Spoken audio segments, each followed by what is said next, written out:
Hey everybody, how are you? Leadership in Changing Times, Becoming a Community Builder, APWA's Leadership Development Program. You are an executive leader, you're a director, you're an assistant director, you're an executive leader. And you are joining other executive leaders all across North America for this morning's dialogue. My name's Ian Hill. Did I already say that? I think I did. Anyways, my name's Ian Hill. Welcome on this wonderful Friday morning at 11 a.m. Eastern Standard Time, 8 a.m. Pacific, as we have people joining us from coast to coast. And it really is amazing, people from all over. Before I go any further, though, I want to thank the city of Durham, North Carolina, for feeling generous and sending me this wonderful water bottle. Beautiful. And they also sent some other cool stuff too, because it's the Stormwater Services Department. And they've got some amazing things that they're doing and some amazing professionals that are doing it.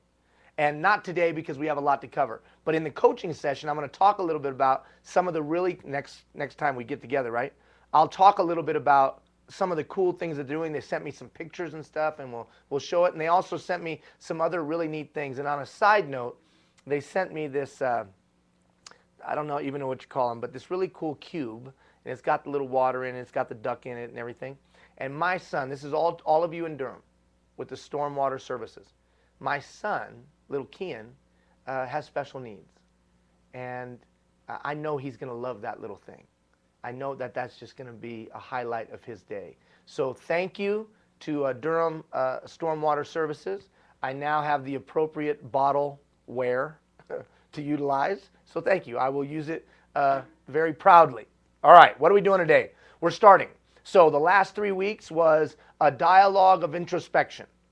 We did a couple of different exercises to help you better understand you in an attempt to ignite the process. So we are looking introspectively to ignite. We're kind of getting a dipstick check of where we're at.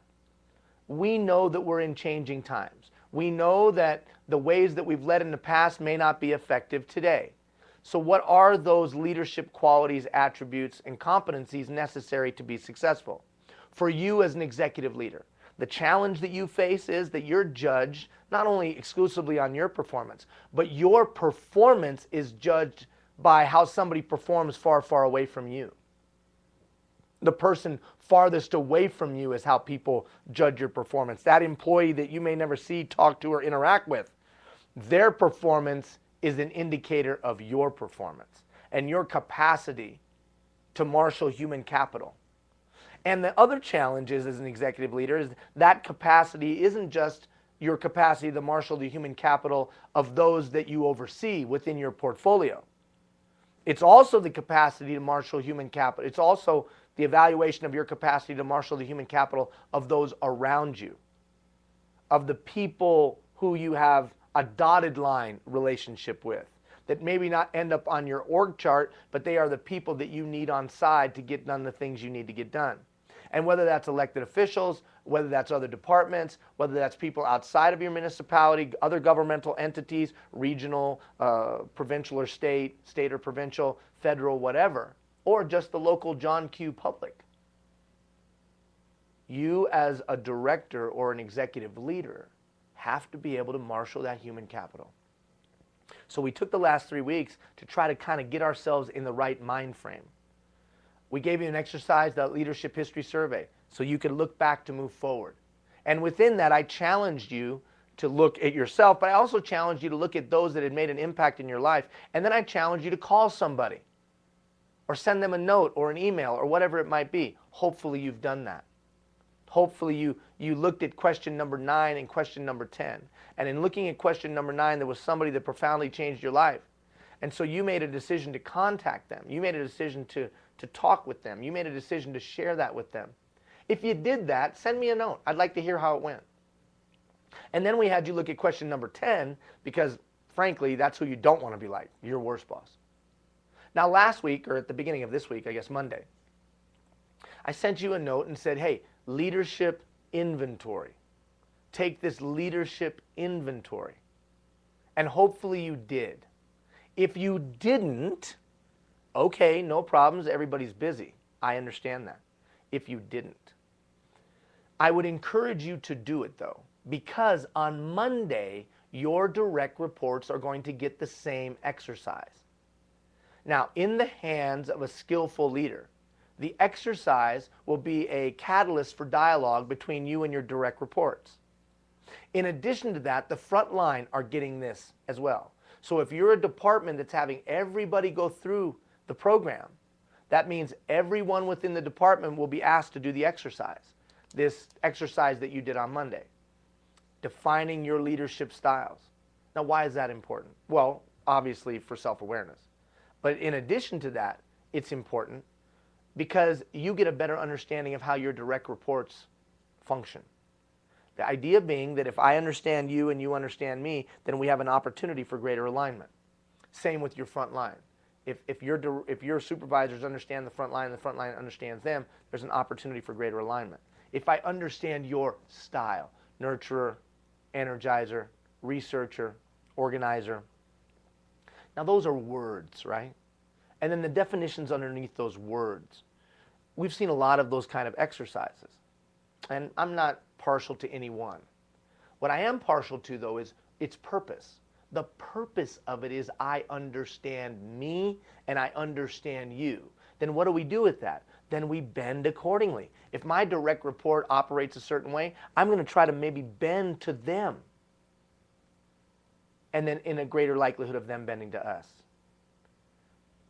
Why? Because we're in changing times. In the past, the expectation would be that that follower would bend to the leader. You probably, in your autobiography, had a leader that had that expectation. The followers will bend to me. That's going to get a lot of attitudinal pushback today. That's not going to be as effective today as a methodology, as a modality, as a way of doing things. It's just not going to be. So the question for you is, what's your leadership style? And is it the one the times require? Not is your leadership style good or bad, right or wrong. That's not it. Is it what the times require? So that's what the last 3 weeks was about, looking introspectively, getting yourself to ask those questions. So now moving forward, from now on, our conversations will be competency-based. So for the next 3 weeks, we'll talk about a specific competency. I call it agent of change. You've got to be able to know how to change things today. If you have the capacity to change things, if you understand how to change yourself or change the environment around you or change the culture or change directions, if you know how to do that, you're probably going to be highly successful today. So this first competency that we'll begin to unpack today and for the next 3 weeks, then follows on another competency and another. So 5 competencies. So we move from the conceptual, now we move to the practical, specifically to you as an executive leader. So this management philosophy or leadership philosophy that I'm expounding is what I call a community builder. I think that what we need in today's day and age, within the public works sector, within the municipal environment, within communities as a whole, is people who see themselves as community builders, both literally and figuratively. What's a community builder? Well, let's unpack it. Community builders have the ability to build partnerships and consensus. They have the ability to inspire. They have the ability to move others forward towards a shared goal. They don't intimidate people to a shared goal. They don't bark people to a shared goal. They don't scream people to a shared goal. They don't fear people to a shared goal. Because, why? Because that's not effective today. I'm not saying there wasn't a place and time for all of that. There was, because it was utilized. But I would say it's probably not going to be met with open arms today. I didn't say people won't come to work. And in some of the environments where there's been layoffs and frozen salaries and the like, I guarantee that autocratic leadership approach ain't going to work. I think a community builder can provide direction when other people don't know what to do. There's a lot of we don't know what to do. The problems are too complex, too multifaceted, not sure what to do. They're more about influence that comes from results, from a vision, from passion and commitment. So today, it's about influence. You have people of influence within your department. You have a 30-year employee that has no title whatsoever, but has a significant sphere of influence, both good and bad. You have people outside of your organization that have a significant amount of influence in what happens within your organization. They may be formal or informal leaders within the community. It's always amazing to me, the guy with a keyboard all of a sudden becomes a person of influence. A guy who couldn't get a job, right, Jeff? A guy that can't get a job but sits behind a computer 24/7 and posts a bunch of stuff in your community about the public process or about decisions that have been made. He's completely ill-informed, but he's a person of influence because he's got a keyboard. He's a bully behind a keyboard. You know people like that. We see them every day in society. Influence. So you have people of influence inside and outside. Some of them have titles, some of them don't. Some of them are formal leaders, some of them are not. Well, today it's about those people of influence. Pay attention. The community builder pays attention and responds to trends and issues. The community builder is a big picture, holistic thinker. The community builder understands that organizations attitudinally have flattened. Organizations attitudinally have flattened. In other words, we don't give as much credence to a title as we may have in the past. We don't genuflect when a title walks in the door.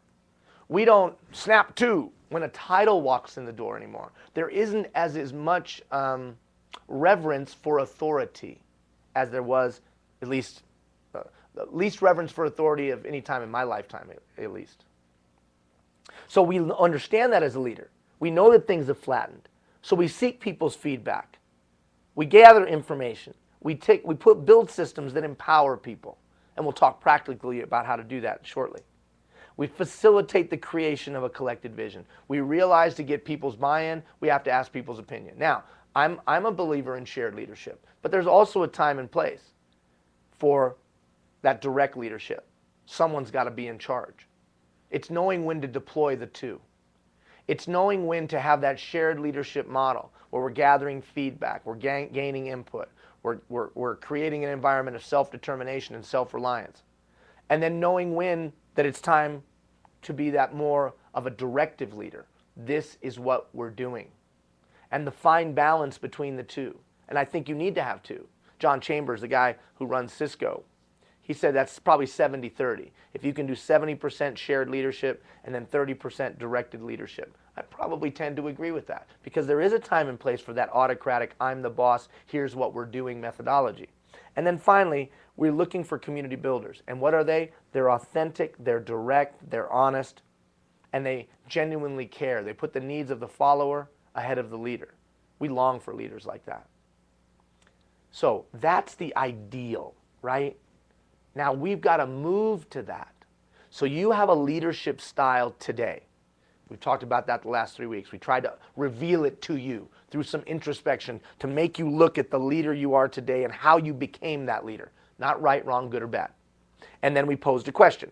Is that what the times require? Is your leadership style what the times require? And then, of course, there's another side of that. Here's what we think the times require. Now, you'll have to make your own evaluation of that. You'll have to vet it. You'll have to ask, well, is he right? You're not a robot. And I'm not some sage on the stage. I'm just laying some stuff at your feet that I think is the truth. You'll have to examine it. So here's your leadership style. Is it what the times require? And here's another leadership style or a leadership approach. I think that the number one piece of the new leadership approach is what I would call agent of change. An agent of change. And if you turn the page to the next page of your handout, you'll see that I've given you a definition of the agent of change and I've given you indicators. So from now on, at the beginning of each 3-week block, we're going to do this. We're going to do a self-evaluation. So here's the competency. Here are the indicators to see how you rank. Here's the competency. Here's the indicators to see how you rank. And then for 3 weeks, we unpack some skills within that competency to give you a fighting chance to move yourself on this scale of the competency and its indicators. Agent of change. What does it mean? An agent of change understands, demonstrates, and exerts influence by building trusting relationships to act as a catalyst for change. So I don't think in today's day and age you're going to be very effective if you don't know how to build a trusting relationship with those around you.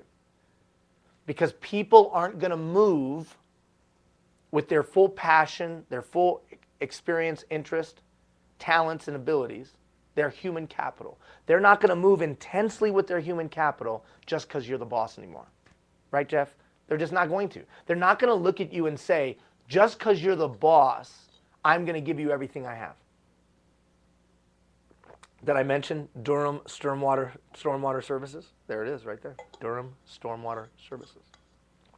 They're just not going to. I didn't say they wouldn't come to work. They'll come to work. So how do I marshal the human capital? How do I get the best out of a human being? I think the way you get the best out of a human being today is you build a trusting relationship with them. I didn't say you're their buddy. I didn't say you're their pal. I didn't say you go and have beers with them every day. I didn't say they come over to your house for a barbecue or go golfing with you or any of those other stereotypical relational implications. I didn't say that. I said you have trust. They clearly understand the expectations. They clearly understand their role. They clearly understand what the goal is.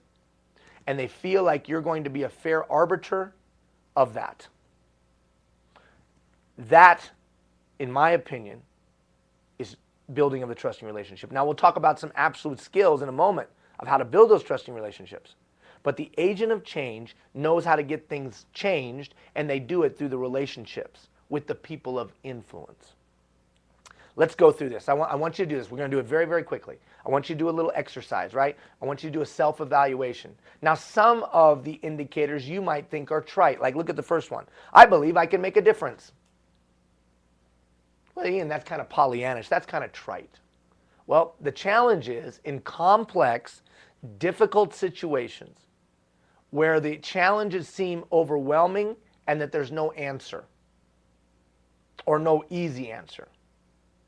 The only way the leader will inspire the human capital is if they believe in the depth of their heart that they can make a difference. You've stood in the public meeting and been screamed at and had called into question your work ethic. You've had called into question your integrity. You've had called into question all kinds of stuff.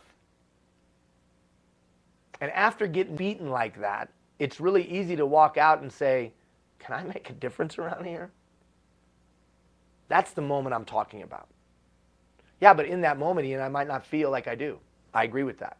It's the days and weeks after that moment, as the belief in one's ability to make a difference gets beaten, where do you stand?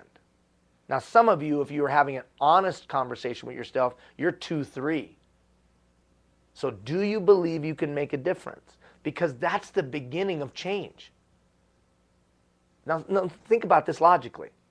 If I don't believe, sincerely believe in the depth of my heart that I have the capacity to make a difference, I'm going to have difficulty being an agent of change because I, in my essence, don't believe that things can be better. If I can't make a difference, things aren't going to be better. I'm aware that people learn and communicate in a variety of ways. So you have a communication style. Do you understand that others do? And are you willing to bend yours to theirs? Let's just go through this quickly. Now, from here on, I just want you to answer. I'll just read them randomly and you answer. So you go. I can adapt my communication style to meet the needs of others. Literacy, culture. In a time gone by, you might have supervised people that look like you, smell like you, taste like you, went where you went, go where you go, have a worldview that you have, blah, blah, blah, blah, blah. Those days are gone. You got 5, almost 6 generations in the workplace. You got extreme diversity in many of your departments. And when I say diversity, I don't just mean color of skin, just because I'm brown. That's not what I'm saying. I'm saying just diversity. Age, worldview, religion, perspective, life experience, blah, blah, blah, blah, blah. You just got different, which should be good.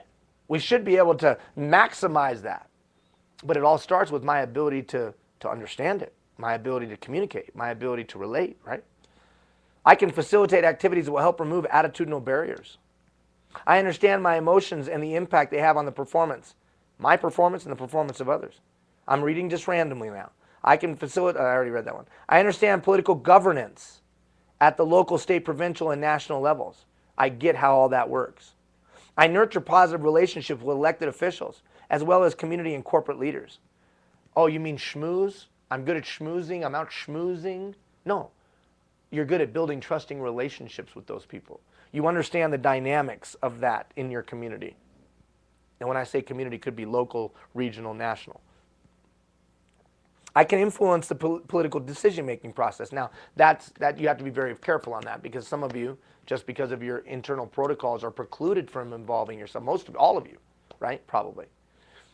What I really mean there is this, that you have built a reputation, you have built a credibility, you have built a believability, that just the very nature of your credibility and believability and sphere of influence, and you standing up and saying, we need to do this, carries some significant weight with decision makers.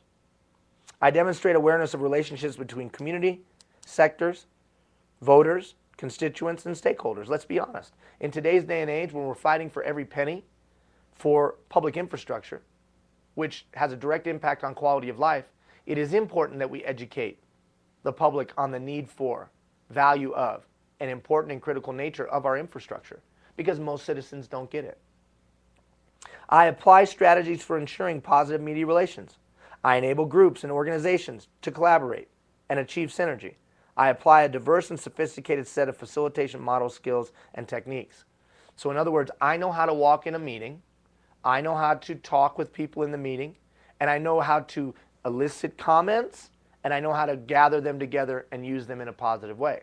And I can do that in different environments. So those are the indicators. Now, next week when I talk to your direct reports, the competency will be the same, but because of their level of authority, the indicators will be different. Because they're not you, and their responsibilities and their level of authority and what they do every day is completely different. So the competencies are the same across the board, but the indicators are relative and relevant to that specific level of authority. Okay, so if I'm an agent of change, if I need to be an agent of change to be one of these community builders, then what does that mean? Well, what I've found is, now diving into it, that agents of change are aware that the attitudinal barrier is the hardest of all. The attitudinal barrier. You've been in the meeting. You have sat in the meeting. It goes something like this. Okay, everybody, we're going to go in this direction now. We're going to be changing things. And everybody goes like this. I mean, that's all they do. They just cross their arms. Or maybe they came in the room like that. And then their head tips back. And their eyes go like this. That attitudinal barrier. That's the biggest challenge we face when looking to lead, to marshal human capital. So an agent of change understands that that attitudinal barrier, I'm not going to get through unless I have good strategies and I have good leadership tools in my toolkit. Because some of the change we have to implement isn't pleasant. Some of the change that we have to implement, even down in our hearts, we may not agree with necessarily. But as the representative of the duly elected official who's hired me to do a job, and the duly elected official makes a decision, I've got to execute that decision. And we'll talk about how to manage all that in a moment. But the only way that I'm going to marshal human capital around me is being able to identify potential attitudinal barriers and work through those attitudinal barriers. Because today I'm not going to be able to bark through that attitudinal barrier, intimidate through that attitudinal barrier, threaten through that attitudinal barrier. I'm not going to be able to do that. The dynamics have changed. I think the way you work through the attitudinal barrier is trust. And I think, if we would be honest, there is a real, just general lack of trust towards leaders in general than ever before, at least in my lifetime. There was an interesting survey that is done every year of how people in North America view leaders. I think it's called the leader quotient. And I guess it's the lowest ever. Now, this isn't just elected leaders. It's elected, corporate, nonprofit, public, private, whatever.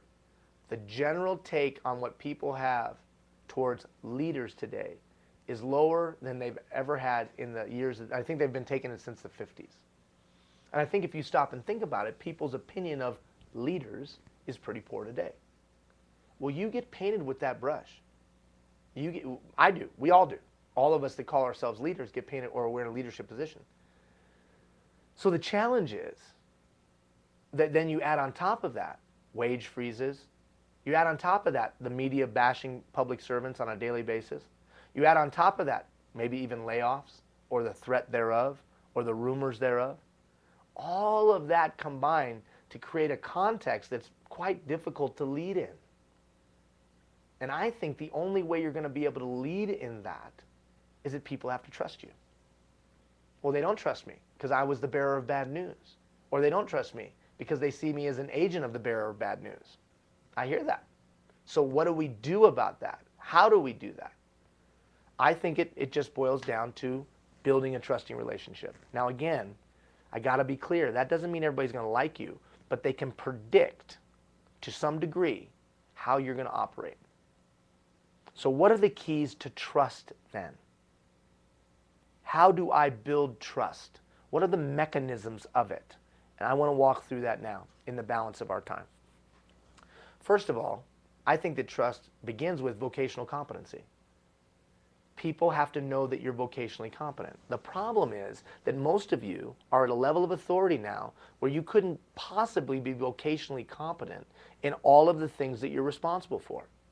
If I'm in Alexandria, Virginia, and I've got recreation and parks, I got community services, and a bunch of other stuff in my portfolio, but I came up on the engineering side, well, I may not be vocationally competent in what 85% of my people do. Or if I'm in, Calgary, Alberta, I might have a whole bunch of stuff in my portfolio that wasn't public works. From libraries to this and that wasn't typically public works. Well, I don't have vocational competency in that. So when I say that it starts at vocational competency, I mean that whatever it was that you were good at, whatever that vocational, the genesis of your career path that you were good at, and you probably were, that's how you got here. But what happens when I'm overseeing or supervising things that I'm not vocationally competent in? Well, number one, I don't fake it. Don't fake it. Don't try to pretend that you're vocationally competent in something that you're not. I know in my own experiences, there have been many, many times where I'm responsible for supervising people and things that I have no knowledge of. That the person who is reporting to me now has been doing the job longer than I've been alive. Think about that. They've been doing the job longer than I've been on the earth. So I'm not going to fake it with them. But I'm also going to bring something of value to them. This is important. I'm going to identify what it is that I can bring of value. So they have the vocational competency, but what can I bring? Is it some organizational assistance I can provide? Is it that I can clear the brush and the path for them? Is it that I can provide direction, support? Is it that I bring leadership competency that they don't have? So I'm going to proactively identify the value that I can bring to that human being, even though they may have more vocational expertise and competency than I'll ever have. Why? Because I'm making their situation better. If you say to yourself, you know what, Ian's probably right. It's about trust today. Anytime you can bring value to another human being and ask nothing in return, you've got the beginnings of building trust. So if you are in a situation where you have a very diverse portfolio and there's a bunch of people that directly report to you that you don't have extreme vocational competency in the subject matter, then identify those other things that you can bring and do it proactively to ensure that you're bringing it on a regular basis. Now, another way that you could do it will be here in just a moment. You're going to be able to ask them how they want to be managed. Ask them what value you can bring. We'll talk about that in a second. I think that trust comes from delegation, effective delegation. Now, we're going to talk to your direct reports about this when we talked about systems thinking. But I want to stop the bus. And I'm going to ask something very unusual here. Jeff, can you get me that whiteboard with a pen? Delegation. I think that delegation is a key to building trust. If you can't If you can't delegate, I'm now making everybody run around to get me a whiteboard. If you can't effectively delegate today, you're going to have a problem. Well, what do you mean by effective delegation? Delegation, that's this. You do, or I do, or something in between, right? You do, I do, something in between. Why don't we delegate? The reason that we don't delegate is because, frankly, people screw things up. But then sometimes we get so overwhelmed that we have to delegate, and then they screw things up. But remember, on their side, good job, my friend. Thank you very much. Thank you very much, sir. We'll use this in just a second. So imagine they're on their side. There's times that they need you, and you're not there. And then there's times that they don't want you there because they know what to do, but you're there.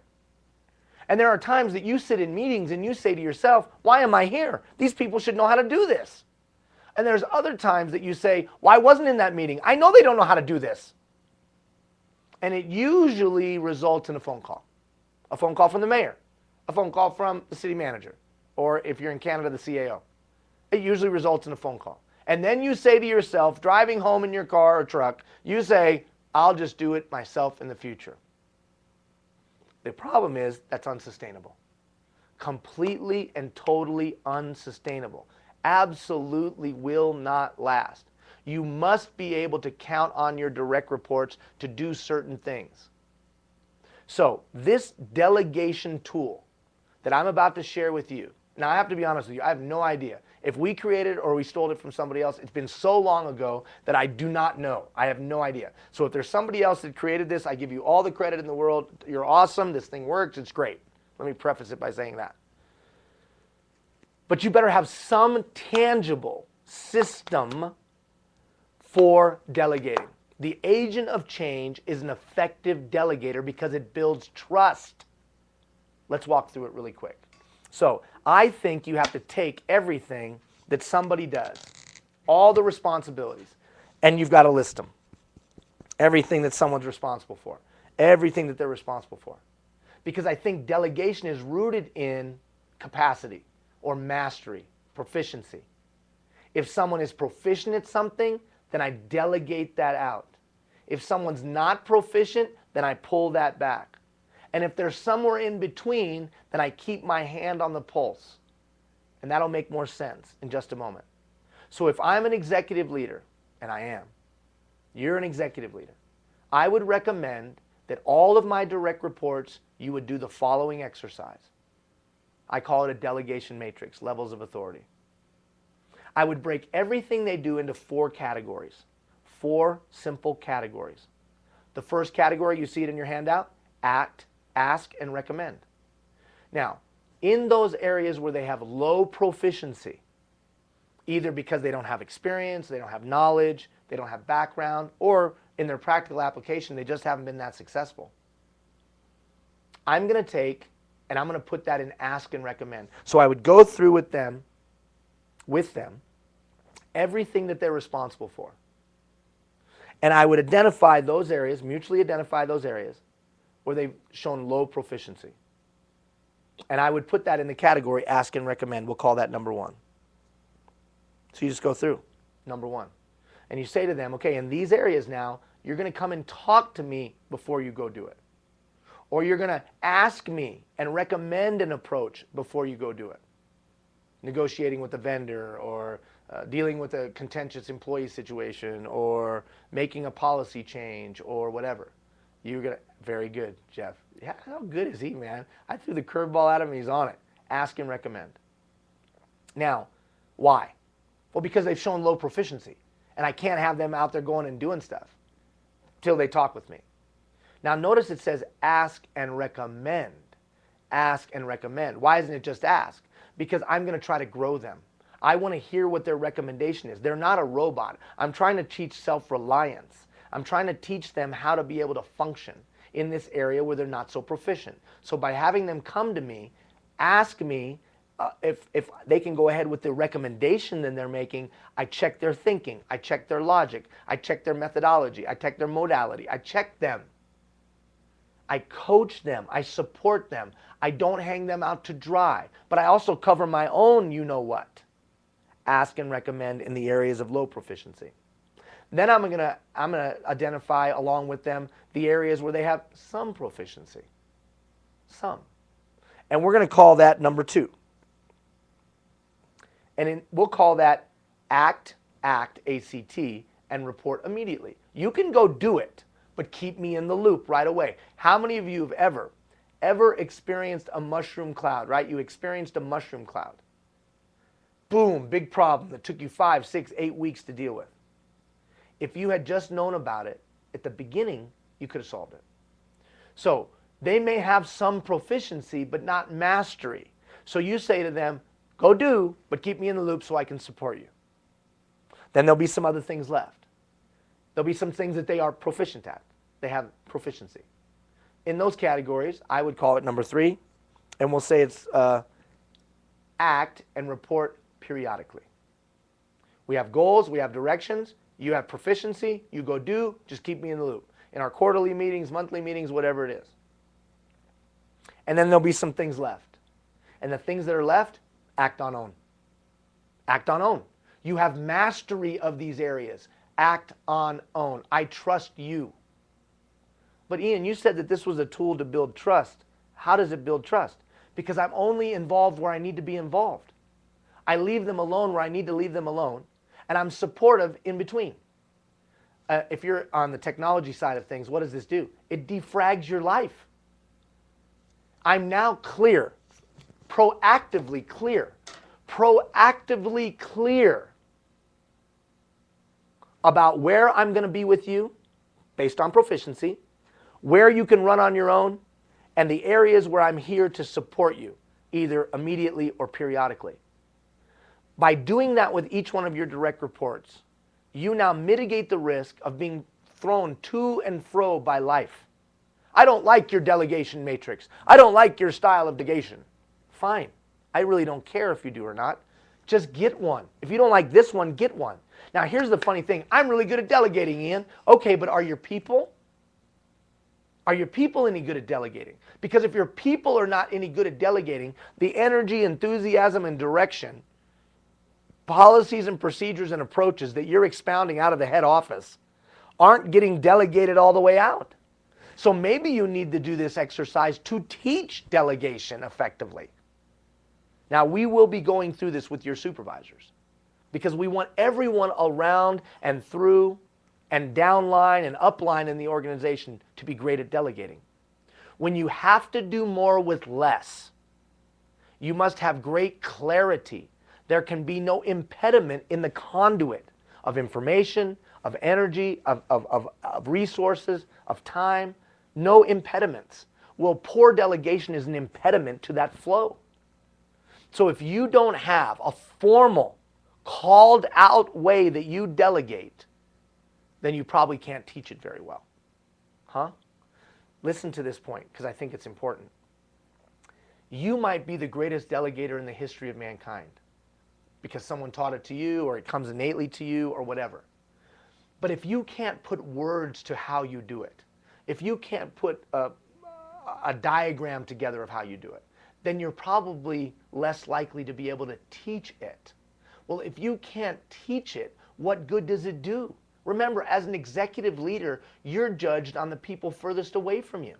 Well, if the people furthest away from you are going to be great performers, it's because you've got a clean line of delegation, the skill of delegation, all the way through your organization. So if it's me as an executive leader, I know that I've got to have highly skilled people around me that know how to effectively delegate because they probably are trying to do more with less. And the only way to do more with less is to remember there's only 2 ways to get things done. You're going to do it or I'm going to do it. You're going to do it or I'm going to do it. And when people are stretched thin, delegation is key. What does that really mean? That means that we delegate based on proficiency. Because when we don't delegate on proficiency, when we delegate out of crisis or need or whatever, oftentimes people do things, it doesn't go well, and then it costs me a lot of energy and effort to go back and fix it. I want to mitigate that as much as possible when times are tight. Well, I want to probably mitigate that when anytime. Delegation builds trust.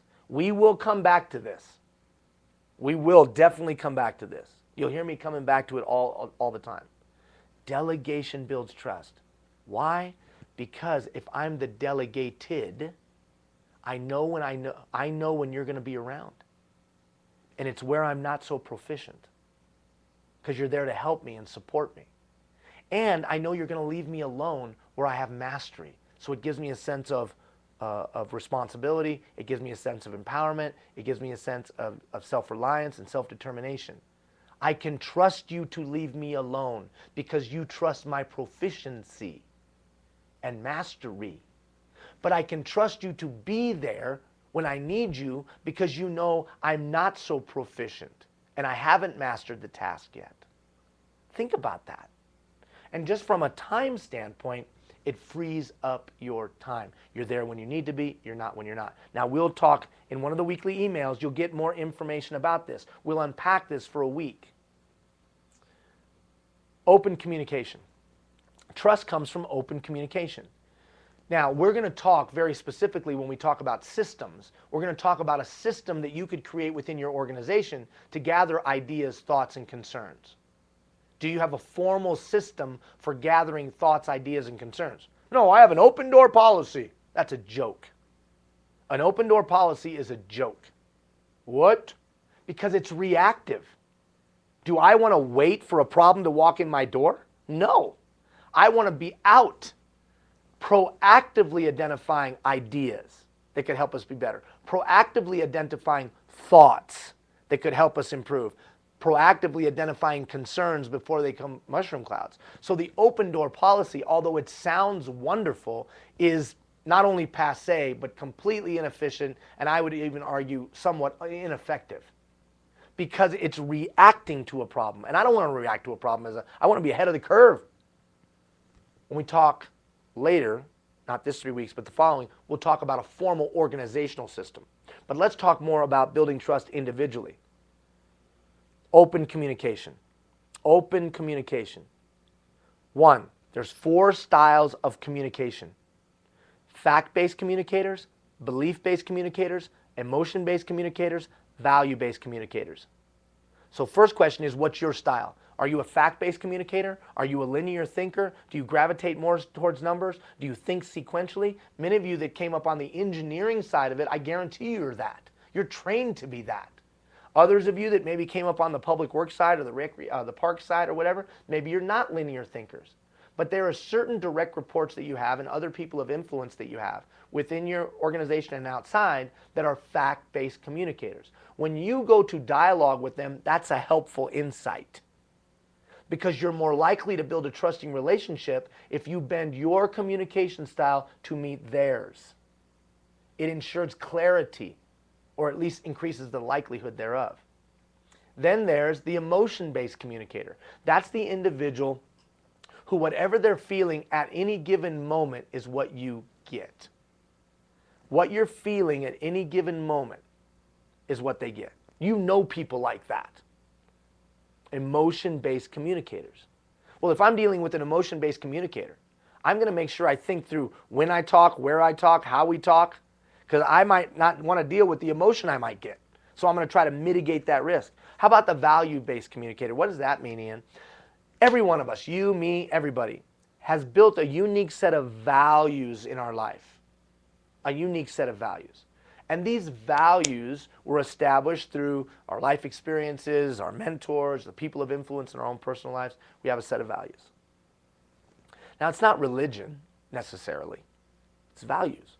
Even the mafia, gangs have a unique set of values. And if you know what those values are, you probably have a greater likelihood of being able to communicate with those people. Value-based communicators.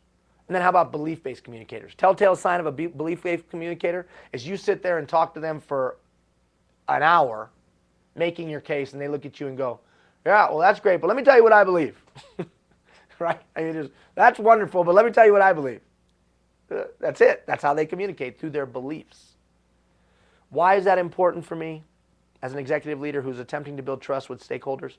If I can adjust my communication style to meet theirs, I got a better shot. Now, we'll talk a little bit about that on Monday when we talk about expanding our sphere of influence. But for now, think about this. What kind of a communicator are you? And are you willing to bend? Secondly, open communication, number 2. Do you listen? Are you a really, really, really good listener? In changing times where resources are tight, I got to be a great listener. And ironically, it also is what builds trust. If I'm a great listener, I hear things that are being said and not said.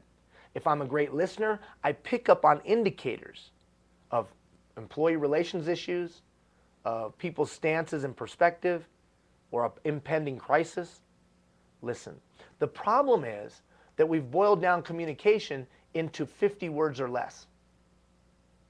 We've boiled down communication in such a way that it's instant. The problem is we lose meaning. And we've got all of these pieces of information coming at us, and oftentimes we're not listening. So here's an interesting exercise that you may want to try. Over the next 7 days, I want you to listen like people are going to die at midnight. What? I want you to listen like someone, whoever it is in front of you at any given moment, any given time. I want you to listen to them like they're leaving the planet at the stroke of midnight, that their life will be gone at the stroke of midnight. If I was listening to another human being as if they were going to be gone at midnight, that they were going to die, I would probably give them my full focus, my full attention. I wouldn't do this. I wouldn't do this. I wouldn't be like, yeah, that's great. What did you say? Right? I wouldn't listen to them figuratively speaking, but be looking at my smartphone. I wouldn't be listening to them, but moving my mouse to see if an email came in. I wouldn't do that. I would give them my full focus. And don't make a mistake. I can guarantee people know when you're not listening. It's like my little girl, Nadia, came in to tell me a story in my little man cave called a home office. She comes in to tell me a story. And about halfway through the story, she left. You see, I used to be able to fake her. I could keep doing whatever I was doing, but be like, in opportune moments, say things like, yeah, oh, cool, neat, wonderful, that's great, no, dee. And then she would buy off on I was listening, but I would be continuing to do my work. But now Nadia is 8, about to turn 9 in March, so she's more sophisticated than that. So basically she told her story, and then halfway through, she realized Dad's not listening, and she left. Now, I use that very overt example to say, we do that with employees every day. We do that with direct reports every day. You're thinking about the meeting with the mayor, and your direct report's trying to explain something to you, and they know you're not in the room mentally. And they go like this, la, la, la, la. Okay, I'll catch up with you later. And you miss the opportunity to hear something that 4 weeks later is a crisis, and you're having to deal with. And you look at them and you're like, why didn't you tell me? I did tell you. Oh, you did? You told me this? Well, yes, I tried, but you weren't listening. So, listening, like someone's going to die at midnight, setting aside the technology, setting aside the next meeting, and just completely and totally focusing on them. That's an intangible way, a form of open communication. Intangible. Now let's talk about a tangible way. Now some of you will do this exercise, and others of you won't, because you're too afraid. I challenge you to send out a survey. Yeah, send out a survey. Send out a survey to your direct reports. Send it out to them and say this: I'd like you to answer these 3 questions. I'd like the 3 questions to be returned to me anonymously. Don't send it via email. Have them fill it out. Have them just write it. Put it under your desk, or put it under your door, put it in your box, whatever. 3 questions. Question number 1, what am I doing right? Question number 2, what am I doing wrong? Your suggestions for my improvement. Question number 3, if you could send me back to school, what class would you make me take? Now look at those. Question number 1, what am I great at? You, the stakeholder that I'm responsible to, the stakeholder that I support, the stakeholder that I help, and I supervise. What do I do good in your perspective? Then, second question, if I'm doing things that you think I could improve on, what are they? And then how would you suggest I improve? And then finally, and this is kind of tongue-in-cheek, but there's a point to it, if you could send me back to school, what class should I take based on your interactions with me? They say that feedback is the breakfast of champions, and if you really want to build trust and have open communication, then you'll do it proactively. An open door policy is not proactive open communication, in my opinion. But sending out a survey like that is, and sending it out every 90 days is, or twice a year is, letting your direct reports give you feedback. Why? Because that's what the times require. Almost every other institution that they interface with allows them to give feedback. From TripAdvisor to the survey you get when you interact with a bank. They're used to it. And they wonder why you don't ask. So ask, how am I doing? And then here's the funny thing. Take that information and really think it through. Is there validity? Is there some information here I could grow from? And then pick that one thing and work on growing. Now look at how this works. I've been talking to you a little bit about picking out the one thing you're going to be better at. And in a few short days, I'm going to give you a formal way to tell me.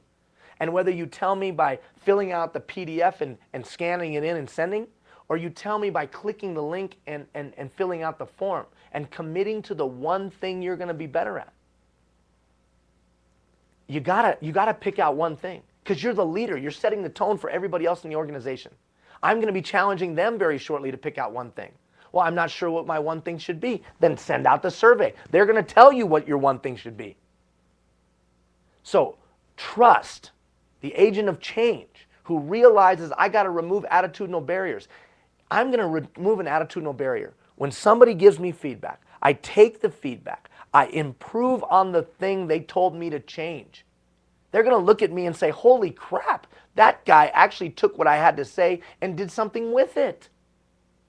You'll build trust. They may not like every decision that you made. They may not like every policy that you have, but they'll be able to look and say, I gave the guy feedback or the gal feedback, and she actually or he actually worked on what I said. Holy cow, I can trust them. Don't always like what they do, but I can trust them.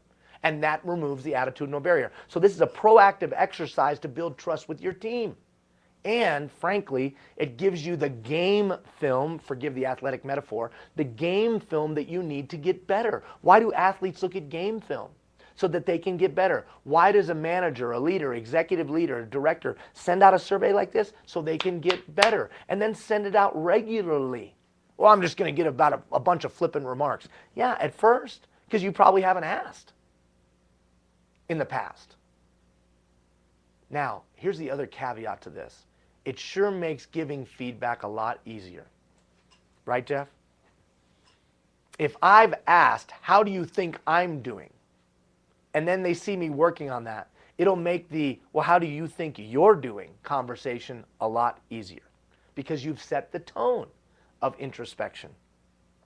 So, remember, different communication styles. Listen like they're going to die at midnight. And send out the survey. Send the survey out. Okay. To build trusting relationships, I got to have clarity of outcome. I've got to be able to explain to people where we're going. If people don't know what the destination is, not only does the rumor mill fly, the rumor mill flies, but in addition to that, there's trepidation. I don't know where we're going. Clarity of outcome. Whether it's at the beginning of the year, whether it's the beginning of every quarter, hell, whether it's the beginning of every month. Clarity of outcome. Here's where we're headed. Just wanted to give you an update. Here's where we are on that path. Clarity of outcome. Now, when we have deeper conversation about systems for communication, we'll talk specifically about that. High emotional IQ. The roller coaster of your emotions aren't okay anymore. Barking at a bunch of people and then coming in on Monday and apologizing won't fly anymore. We've got to have a pretty level. So what does high emotional IQ mean to me? It means this, that when my elevator starts to rise, or when the emotions start to get the best of me, I have the ability to disengage the clutch and let just idle for a moment. Because I know people aren't as forgiving as they once were. Let's be honest, we're in a less civil society within and outside of the workplace. So I have to be able to disengage that clutch. Now we'll talk about that, some how-tos on that down the road. But high emotional IQ, I'm actually going to give you a survey that you can take to see where you stand. Do you have a high emotional IQ? And then finally, the final key to trust, in my opinion, relatability, likability, and loving what you do. There's many people in this business, like in a lot of business, who have quit and stayed. They've quit and stayed. They don't like what they do anymore. They're just trading time for money. That burned out, beat up, crusty individual in a leadership position is toxic to everybody. Now, I'm empathetic on how someone could get like that. Excuse me, I'm empathetic. I see how that could happen. But unfortunately, there's not a lot of room for that because the world's not very forgiving. So if you're crusty, jaded, and burned out, and you have quit but stayed, people see that. And I think that relatability is key as well. Jennifer Aniston is probably the greatest example of that I've ever seen. She is an okay actor, but she's not the greatest actor of all time. But people see her as relatable. That's why she always has good box offices, because she's relatable. Are you relatable? Are you relatable to people who don't look like you, go where you go, eat what you eat, hang out where you hang out, do what you do? Are you relatable? You have to be in today's day and age because we have such a diverse workforce. Trust. Delegation. Do you have an effective strategy, detailed strategy that you could teach somebody else of delegation? And is your organization delegation mindset where it needs to be? Are we good at delegating all the way up and down the line? Because if we are, we can do more with less. There's efficiencies that can be seized by effective delegation. Am I a great listener? Do I really listen? Not am I a great talker. Am I a great listener? Do I have the capacity to listen? And then take the information I hear and the information I don't hear and do something with it. The exercise for that, listen to people like people are going to die at midnight. Really give them your full attention. Don't be distracted by everything else. And then be proactive in listening by sending out some kind of feedback survey. Don't like my questions? Use some other questions. Using it as an exercise to not only gain feedback, but also gain trust. I don't like the guy, but man, every time I give feedback, I see improvement. They may not like you, but they'll respect and trust you. And that's what you need. So I'm proactive in that endeavor. I don't just wait for me an opportunity to prove myself. I'll go create the opportunity so I can prove myself and thereby build trust. At the end of the day, I can't exert influence if people don't trust me. Now, on Monday, I'm going to walk you through an exercise in that Monday morning email of how to expand your sphere of influence with those people by building a trusting relationship. I call it 100 cups of coffee. It's a 100 cup of coffee strategy. Now, this for you as executive leaders, this might be building that trusting relationship and exerting influence with the stakeholders outside your four walls to be able to marshal the human capital of your community towards the importance of infrastructure and the need thereof. Or it might be exerting influence within your organization. Longtime employees, they might not have titles, but they're people of influence. The principles work, and many directors have utilized this 100 cup of coffee strategy that I will articulate on Monday. So keep your eyes open for that. Well, Ian, there's another page in the handout here. Okay. At the next coaching session, I'm going to talk to you about a way to change a department, a strategic, laid out plan for changing the department. How do I implement change in a department? The beginnings of that are understanding the reactions to change. Looking at the clock and realizing I only have about 2.5 minutes, I don't want to dive straight into that.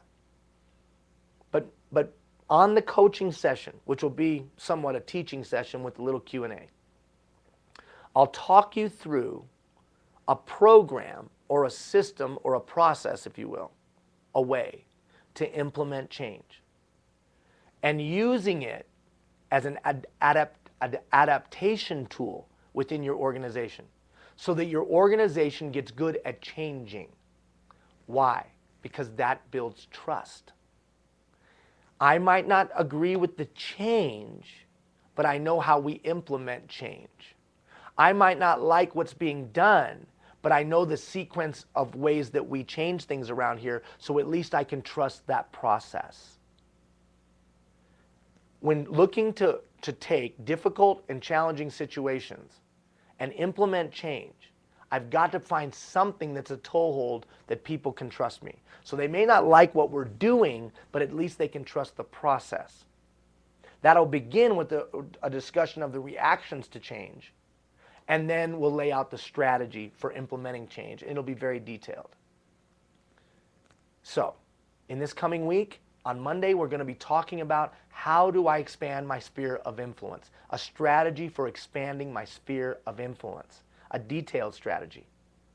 Then in the coming weeks, we're going to be talking about implementing change, and we're going to continue this discussion of the agent of change, who understand that change occurs through the understanding, the demonstration, and the exertion of influence through trusting relationships, because that's what the times require.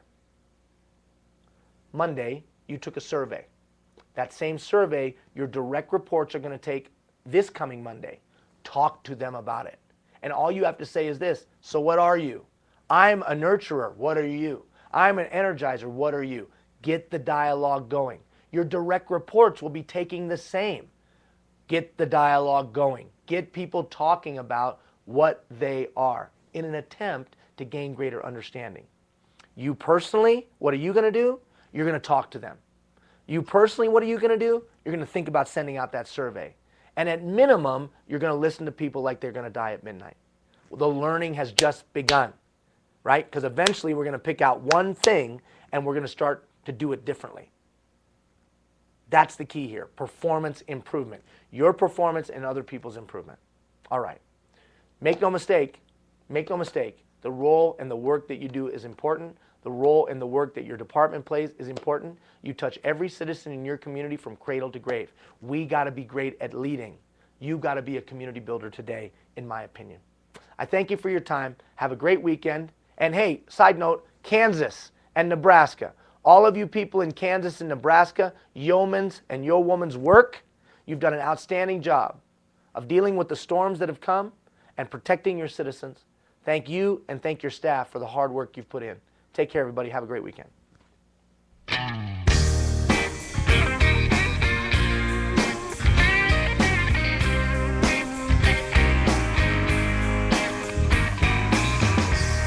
When you're looking for something and it's so far